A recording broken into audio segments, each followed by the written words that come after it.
This channel does not promote any violent, harmful, or illegal activities. All content provided by this channel is meant for an educational purpose only. No live no discussion যদি হয়ে থাকে সৌরভ, তাহলে আমরা পাশাপাশি দুটো ছবি দেখাচ্ছি। This channel does not promote any violent, harmful, or illegal activities. All content provided by this channel is meant for an educational purpose only. তুমি যেরকম বললে নবান্ন সভাঘরের বাইরে যারা জুনিয়র ডাক্তাররা রয়েছেন তারা রয়েছেন, আর নবান্ন সভাঘরের ঠিক ভেতরে মুখ্যমন্ত্রী মমতা বন্দ্যোপাধ্যায় তিনি অপেক্ষায় রয়েছেন বিকেল 5টা থেকে। যদি সত্যিই তাই হয় তাহলে হোয়াট নেক্সট?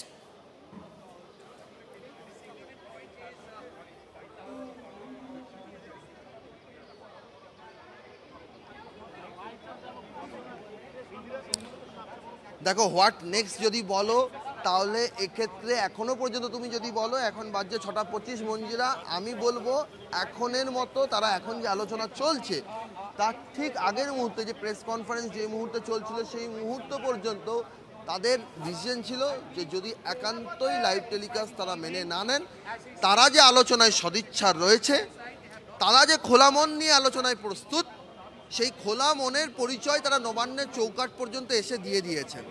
এখন লাইভ টেলিকাস্ট যদি না মানা হয় তাহলে তারা অবস্থান মঞ্চে ফিরে যাবেন। এটা তাদের এখন এই 6:25 সিদ্ধান্ত। পরবর্তী ক্ষেত্রে তারা এই সিদ্ধান্ত থেকে সরে এসে কোনো নমনীয় মনোভাব নেন কিনা সেটা পরবর্তী সময় বলবে। কিন্তু আপাতত আমরা যেটা শুরু থেকে বলে আসছিলাম, তারা এখানে এসছেনই নবান্ন সভাগৃহ পর্যন্ত এটা প্রমাণ করার জন্য যে সদিচ্ছা তাদের রয়েছে, তারা আলোচনায় রাজি, খোলা মন তাদের রয়েছে, আলোচনার দরজা তারা খুলতে প্রস্তুত। তবে লাইভ টেলিকাস্ট সেটা ছাড়া এই খোলা মন খোলা আলোচনা সম্ভব নয়। এই যে অবস্থানটা, এই অবস্থানটাতে তারা অনড় রয়েছেন। আমরা জানতে চেয়েছিলাম কেন তোমরা অনড়। তাদের যেটা বক্তব্য বারবার যে যদি প্রশাসনিক বৈঠক লাইভ স্ট্রিমিংয়ের মাধ্যমে হতে পারে, যদি এনআরএসএ চিকিৎসক আন্দোলন যখন হয়েছিল 2019 সালে তখন যদি লাইভ স্ট্রিমিং হতে পারে, তাহলে এখন তারা 30 জন এসছেন কয়েক হাজার মানুষের প্রতিনিধি হয়ে, কয়েক লক্ষ মানুষের লক্ষ্য রয়েছে এখানে কি ঘটছে। নবান্নের সভাগৃহে জুনিয়র চিকিৎসকেরা কোন কোন বক্তব্যগুলো তুলে ধরছেন, তারা চাইছেন এর আনএডিটেড ভার্সন। গত 30 দিনেরও বেশি সময় ধরে যে প্রশ্নগুলোতে আন্দোলন গতিপ্রাপ্ত হয়েছে সেই প্রশ্নগুলো যে তারা এখানে একদম সৌরভ একদম এই মুহূর্তে দুপক্ষের মধ্যে একটা স্নায়ু যুদ্ধ চলছে, টান টান উত্তেজনা রয়েছে। এবং আপনাদের যে ছবি আমরা দেখাচ্ছি, জুনিয়র ডাক্তাররা, আন্দোলনরত ডাক্তাররা, তারা এই মুহূর্তে নিজেদের মধ্যে আলোচনা করছেন, কারণ তারা বারবার বলছেন নো লাইভ নো ডিসকাশন। সত্যিই কি তাহলে আলোচনা হবে না? পাশাপাশি আমরা দেখাচ্ছি সভাঘরের ভেতরে অপেক্ষায় রয়েছেন মুখ্যমন্ত্রী মমতা বন্দ্যোপাধ্যায়। কতক্ষণ পর্যন্ত মুখ্যমন্ত্রী অপেক্ষা করবেন এটাও এই মুহূর্তে বড় প্রশ্ন, কারণ কিছুক্ষণ আগেই মুখ্য সচিব বললেন সব কিছুরই একটা লিমিট রয়েছে। শান্ত আমার অপসহকর্মী এই মুহূর্তে রয়েছেন আমাদের সঙ্গে। শান্ত, কি বুঝছো, কি হবে? দেখো, মুখ্য সচিব মনোজ কুমার পন্ত একটা বিষয় পরিষ্কার করে দিয়েছেন যে মুখ্যমন্ত্রী মমতা বন্দ্যোপাধ্যায় প্রায় 1.5 ঘন্টা ধরে অপেক্ষা করছেন। অর্থাৎ এটাও কিন্তু কার্যত বুঝিয়ে দিলেন অপেক্ষা করা কিন্তু বেশিক্ষণ সম্ভব নয়। সেই কারণেই এই 1.5 ঘন্টা সময়টা তিনি উল্লেখ করে দিলেন। মুখ্যমন্ত্রী অপেক্ষা করছেন, কিন্তু যারা চিকিৎসক রয়েছে তারা কিন্তু নিজেদের অবস্থানে অনড়। লাইভ স্ট্রিমিং ছাড়া তারা প্রবেশ করবেন না। রাজ্য প্রশাসনের মুখ্য সচিব এবং ডিজি রাজীব কুমার তিনিও কিন্তু পরিষ্কার করে দিয়েছেন যে লাইভ স্ট্রিমিং কোনো মতেই করতে দেওয়া সম্ভব নয়, কারণ তারা কোনোভাবেই তারা ভিডিওগ্রাফি করতে দিতে পারে কিন্তু লাইভ স্ট্রিমিং নয়। তারপরেও তারা একটা বিষয় বলেছেন যে কেন তারা লাইভ স্ট্রিমিং চাইছেন তারা বুঝতে পারছেন না, কিন্তু চিকিৎসকদের তরফে একটা বিষয় বোঝা যাচ্ছে অসম্পাদিত ছবি তারা চাইছেন, যাতে অসম্পাদিত ছবি বাইরে বেরোক। সম্পাদিত ছবিতে তাদের কার মুখে কী বক্তব্য বসিয়ে দেওয়া হয় এবং মুখ্যমন্ত্রী যেগুলো বলবেন সেগুলোই দেখানো হবে, প্রকাশ্যে আনা হবে। তারা যেটা চাইবেন বা দাবি করবেন সেটা প্রকাশ্যে আনা হবে না। এই আতঙ্কই তাদের গ্রাস করেছে, আর সেই কারণেই কিন্তু তারা কোনোভাবেই লাইভ স্ট্রিমিং ছাড়া বৈঠকে যোগ দিতে চাইছেন না।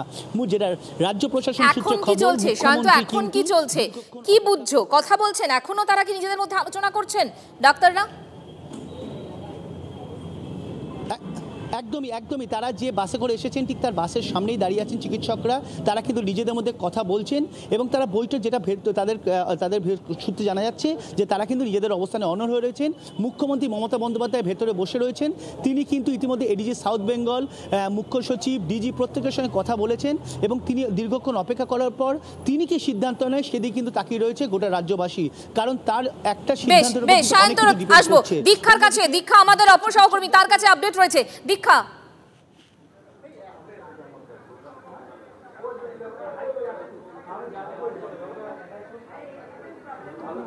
গ্রুপ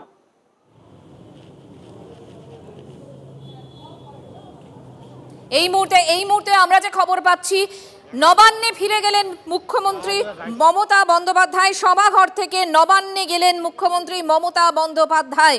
এই মুহূর্তের খবর আমরা সেটাই এই মুহূর্তে জানার চেষ্টা করছি। দীক্ষা আমাদের প্রতিনিধি এই মুহূর্তে আমাদের সঙ্গে রয়েছেন, কথা বলবো। 1.5 ঘন্টা অপেক্ষা করার পর নবান্নে ফিরে এলেন মুখ্যমন্ত্রী, এই মুহূর্তের আপডেট। নবান্ন সভাঘরে অপেক্ষা করছিলেন মুখ্যমন্ত্রী মমতা বন্দ্যোপাধ্যায়, আলোচনার কথা বলছিলেন।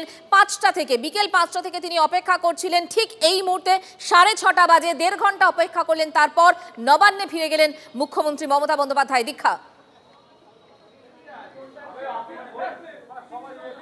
দেখো এই মুহূর্তে যেটা সবথেকে বড় খবর পাচ্ছি যে মুখ্যমন্ত্রী মমতা বন্দ্যোপাধ্যায় তিনি 1.5 ঘন্টা নবান্ন সভাঘরে অপেক্ষা করছিলেন আন্দোলনকারী পড়ুয়া যারা রয়েছেন তাদের সাথে বৈঠক করার জন্য, কিন্তু তিনি এই মুহূর্তে নবান্নে তার যে 14 তলার অফিস সেখানে তিনি ফেরত এসেছেন। অর্থাৎ লাইভ স্ট্রিমিং নিয়ে যে এখন আন্দোলনকারী পড়ুয়ারা অনড় রয়েছেন তাদেরকে বারবার বোঝানোর জন্য সেখানে মুখ্য সচিব গেছেন, এডিজি সাউথ বেঙ্গল, সুপ্রতিম সরকার, ডিজি থেকে শুরু করে মুখ্য সচিব, স্বরাষ্ট্র সচিব সকলেই বোঝানোর চেষ্টা করেছেন, কিন্তু তারা অনড় ছিলেন যে তারা লাইভ স্ট্রিমিং ছাড়া বৈঠকে যোগদান করবেন না। এবং সেই মুহূর্তেই তারপর দেখলাম আমরা মুখ্য সচিব মনোজ পন্ত এবং ডিজি রাজীব কুমার এলেন, প্রেস কনফারেন্স করলেন এবং তারা বেরিয়ে গেলেন। এবং তারপরেই মুখ্যমন্ত্রী 1.5 ঘন্টা নবান্ন সভাঘরে অপেক্ষা করার পরে তিনি এই মুহূর্তে নবান্নে তার অফিসে ফেরত এসেছেন। অর্থাৎ লাইভ স্ট্রিমিং ছাড়া যে আন্দোলনকারী পড়ুয়ারা বৈঠক করবে না সেটা এক প্রকার নিশ্চিত জানার পরেই মুখ্যমন্ত্রী কিন্তু নবান্ন সভাঘর থেকে নবান্নে চলে এলেন। অর্থাৎ গত পরশু থেকে যে স্নায়ুযুদ্ধ চলছিল এবং সেই স্নায়ুযুদ্ধের পরে নবান্নে আসার জন্য যখন আজকে মুখ্য সচিব চিঠি দিলেন এবং বলা হলো 15 জনকে আসতে হবে, 30 জন নয়, এবং লাইভ স্ট্রিমিং করা যাবে না, তখন আন্দোলনকারী পড়ুয়ারা জানিয়ে দিলেন তারা 15 জন নন 30 জনই যাবেন এবং 30 জনকেই আন্দোলনকারীকে আসতে দেওয়ার অনুমতি দিল নবান্ন। এবং তাদের কারণেই কিন্তু নবান্নের যে কনফারেন্স রুম অর্থাৎ যেটা কিনা নবান্নের ওপরে রয়েছে সেখান থেকে সেটা শিফট করানো হলো নবান্ন সভাঘরে। দীক্ষা বুঝলাম 1.5 ঘন্টা অপেক্ষা করেছেন মুখ্যমন্ত্রী মমতা বন্দ্যোপাধ্যায়, এরপর নবান্নের 14 তলায় ফিরলেন মুখ্যমন্ত্রী, নিজের দপ্তরে ফিরলেন তিনি। এই মুহূর্তে জুনিয়র চিকিৎসকরা তারা কি ভাবছেন, সৌরভ রয়েছেন আমাদের সঙ্গে। সৌরভ,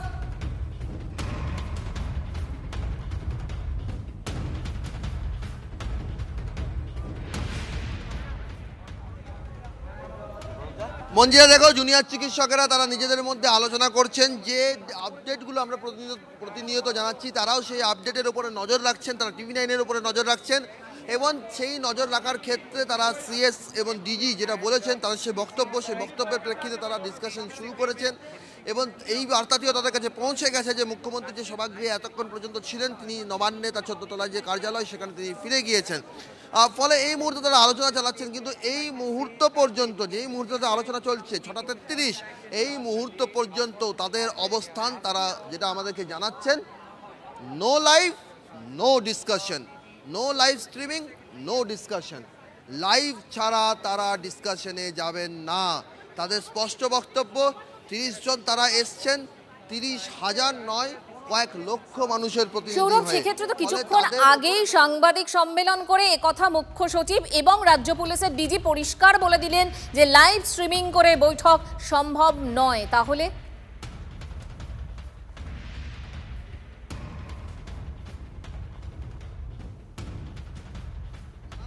তাদেরও নজর রয়েছে, তারা এই লাইভ স্ট্রিমে তারা এই সাংবাদিক বৈঠকটা দেখেছেন, তারা প্রতিটি বক্তব্য দেখেছেন, ডিজি কি বলেছেন, CS কি বলেছেন, তাদের কি যুক্তি রয়েছে, সেই যুক্তিগুলি তাদের যারা ছাত্রছাত্রী রয়েছেন, চিকিৎসক পড়ুয়া রয়েছেন তাদের কি যুক্তি, সেই সব বিষয়গুলো নিয়ে তারা এই মুহূর্তে আলোচনা করছেন, আলোচনার মধ্যে তারা রয়েছেন, তাদের একটা আলোচনা চলছে সেই বৈঠকের আলোচনা। কিন্তু তারা আমাদেরকে যেটা জানাচ্ছেন যে তারা এখনও পর্যন্ত সেই অবস্থানেই অনড় রয়েছেন যে নো লাইভ নো ডিসকাশন। তুমি দেখতে পাচ্ছ যে কিঞ্জল রুমেলিকা, দেবাশিস, তারা সকলেই একটু পরিচয়, তারা সকলেই যে জটলাটা চলছিল বাসে সেখান থেকে বেরিয়ে এসছেন। সেখান থেকে বেরিয়ে এসে অনিকেত রয়েছে কলকাতা মেডিকেল কলেজের, অনিকেত রয়েছে, সেই তারা আলোচনা করছেন। এই মুহূর্তে সমনের ক্যামেরায় তুমি সেই ছবি দেখতে পাচ্ছ যে যেখানে অনিকেত, অমৃতা, রুমেলিকা, দেবাশিস, পরিচয় তারা নিজেদের মধ্যে আলোচনা করছেন। আর অন্যদিকের আলোচনার অনিকেত, কিঞ্জল এরা রয়েছেন। দুই অনিকেত, একজন অনিকেত মাহাতো এবং আরেকজন অনিকেত কলকাতা মেডিকেল কলেজের, একজন অনিকেত আরজি কর মেডিকেল কলেজের। ফলে দুই অনিকেত দুই জায়গায় রয়েছে এবং তারা আলোচনা চলছে। আলোচনার প্রেক্ষিত কিন্তু একটাই, তারা এই যে নো লাইভ নো ডিসকাশন এই জায়গাটা তারা ধরে রেখেছেন। তারা এখন কি করণীয় সেই বিষয়টা নিয়ে তারা আলোচনা করছেন। আমাদের একটু অপেক্ষা করতে হবে যে তারা শেষ পর্যন্ত কী সিদ্ধান্ত নেন। একটু আগে পর্যন্ত আমরা জানতে পারছিলাম যে যদি শেষ পর্যন্ত একান্তই প্রশাসন লাইভ স্ট্রিমিংয়ের ব্যাপারে অনড় থাকেন তাহলে তারা হয়তো এখান থেকে অবস্থান মঞ্চে ফিরে যেতে পারেন। মঞ্জিরা, সৌরভ, বুঝতে পারছি, অর্থাৎ আবারও স্নায়ুর যুদ্ধ চলছে দুপক্ষের ক্ষেত্রেই। টানটান এই মুহূর্তে একটা উত্তেজনা রয়েছে, কারণ সেক্ষেত্রে বৈঠক কি আদৌ আর সম্ভব, বৈঠক কি হবে, তার কারণ এই মুহূর্তে যেটা আমরা দেখতে পাচ্ছি যে জুনিয়র চিকিৎসকরা তারা নিজেদের মধ্যে আলোচনা করছেন এবং তারা তাদের এই লাইভ স্ট্রিমিংয়ের যে বক্তব্য ছিল তাতে তারা অনড় রয়েছেন। অন্যদিকে প্রশাসনের তরফ থেকেও পরিষ্কার জানিয়ে দেওয়া হয়েছে যে লাইভ স্ট্রিমিং করে বৈঠক সম্ভব নয়। এবং আমরা পাশাপাশি দেখলাম যে 1.5 ঘন্টা অপেক্ষা করেছেন নবান্ন সভাঘরে মুখ্যমন্ত্রী মমতা বন্দ্যোপাধ্যায়, তারপর 14 তলায় নবান্নে ফিরে গিয়েছেন মুখ্যমন্ত্রী। এই মুহূর্তে আর কি খবর পাচ্ছি আমরা, নবান্নের ভেতরে কি চলছে? দীক্ষা রয়েছেন আমাদের সঙ্গে। দীক্ষা, দেখো 1.5 ঘন্টা অপেক্ষা করার পরে মুখ্যমন্ত্রী মমতা বন্দ্যোপাধ্যায় নবান্নের দিকে চলে এসেছিলেন, কিন্তু আবার আমরা যেটা খবর পাচ্ছি মুখ্যমন্ত্রী মমতা বন্দ্যোপাধ্যায় এই মুহূর্তে নবান্ন সভাঘরে আবারও গিয়েছেন। অর্থাৎ তিনি যে আলোচনা করতে যে রাজি, যে সদর্থক ভূমিকা পালন করে চলেছেন তখন থেকে আমরা সেটাই দেখতে পাচ্ছি যে তিনি। তাহলে আমাদের দর্শকদের আরেকবার একটু স্পষ্ট করে জানিয়ে দিই, আরো একবার নবান্ন সভাঘরে গিয়েছেন মুখ্যমন্ত্রী মমতা বন্দ্যোপাধ্যায়। কিছুক্ষণ আগেই আপনাদের জানাচ্ছিলাম যে তিনি অপেক্ষা করেছেন 1.5 ঘন্টা, তারপর সভাঘর থেকে তিনি নিজের 14 তলার দফতরে ফিরে গিয়েছিলেন নবান্নে। আবার নবান্ন সভাঘরে এসছেন মুখ্যমন্ত্রী মমতা বন্দ্যোপাধ্যায়। দীক্ষা, প্লিজ কন্টিনিউ।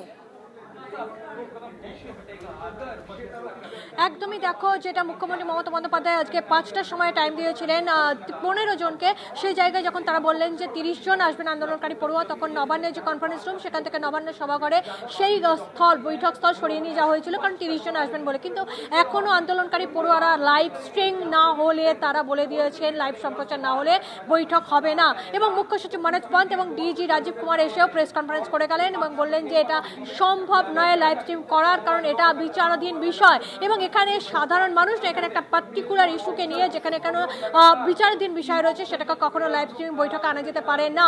1.5 ঘন্টা মুখ্যমন্ত্রী মমতা বন্দ্যোপাধ্যায়, সে আমরা ছবিও দেখেছি, তিনি নবান্ন সভাঘরের মধ্যে বসে রয়েছেন একা, এবং সেখানে বারবার তাদের সাথে আলোচনা করার জন্য বাইরে বেরিয়ে এসেছেন মুখ্য সচিব মনোজ পন্ত, স্বরাষ্ট্র সচিব নন্দিনী চক্রবর্তী থেকে ডিজি, এডিজি সাউথ বেঙ্গল, সকলের আন্দোলনকারী পড়ুয়াদের সঙ্গে আলোচনার জন্য বেরিয়ে এসেছেন যে লাইভ স্ট্রিমিং সম্ভব নয়, কিন্তু রেকর্ডিং করা যেতে পারে ভবিষ্যতে, সেটা ডকুমেন্ট করার জন্য। পর কিন্তু তারা রাজি না হয়। মুখ্যমন্ত্রী কিছুক্ষণের জন্য যদিও বা নবান্নে এসেছিলেন, তিনি আবার নবান্ন সভাঘরে চলে এসেছেন এবং আমরা এখন যেটা বুঝতে পারছি যে হতে পারে যে মুখ্যমন্ত্রী নিজেই হতে পারে বা কেউ এখান থেকে, কারণ আমরা এখন দেখতে পাচ্ছি যে এখানে আমরা যে প্রেস কর্নারে রয়েছি সেই প্রেস কর্নারে এখন মাইক টেস্ট চলছে, ফলে আমরা এখনো পর্যন্ত বুঝতে পারছি না যে কি হতে চলেছে। কারণ দীক্ষা বেশ, সৌরভের কাছে যাই। সৌরভ, আবারও নবান্ন সভাঘরে ফিরে এসেছেন মুখ্যমন্ত্রী মমতা বন্দ্যোপাধ্যায়। সৌরভ,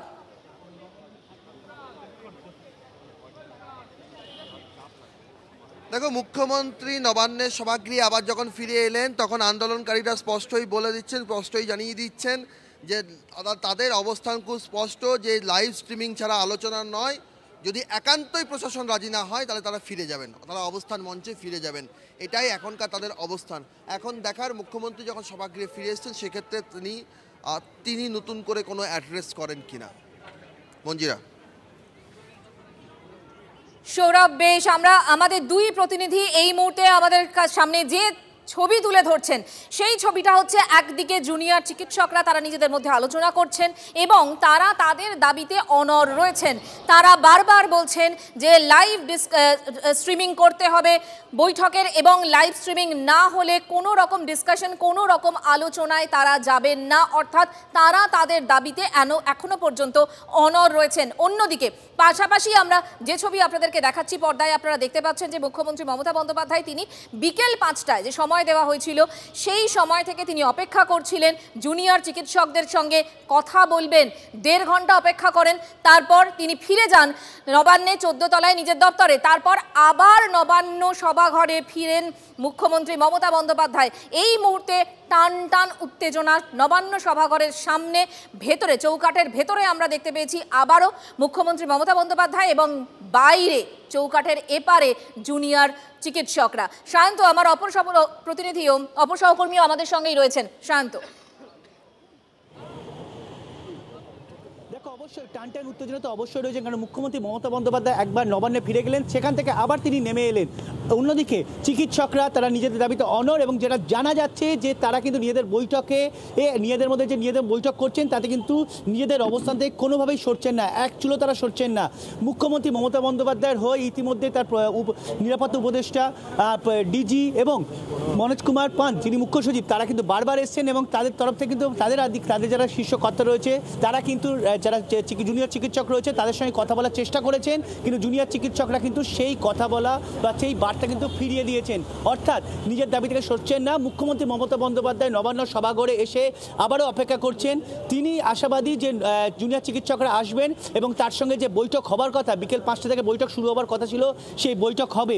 কিন্তু আদৌ সেই বৈঠক হবে কিনা বা অনড় অবস্থান থেকে জুনিয়র চিকিৎসকরা সরবেন কিনা সেটা কিন্তু সময় বলবে। কিন্তু এখনো পর্যন্ত এখন বাজে প্রায় 8টার কাছাকাছি বাজতে চলেছে, কোনোভাবেই সেই বৈঠক এখন পর্যন্ত শুরু হয়নি এবং এই বৈঠক আদৌ শুরু হবে। তুমি দেখতে পাচ্ছ যে চিকিৎসকরা যারা বাস থেকে নেমেছিল তাদের মধ্যে কিন্তু 2-3 জন ইতিমধ্যে তারা বাসের মধ্যে উঠেছেন এবং বাকিরা কিন্তু বাসের সামনে অপেক্ষা করছেন।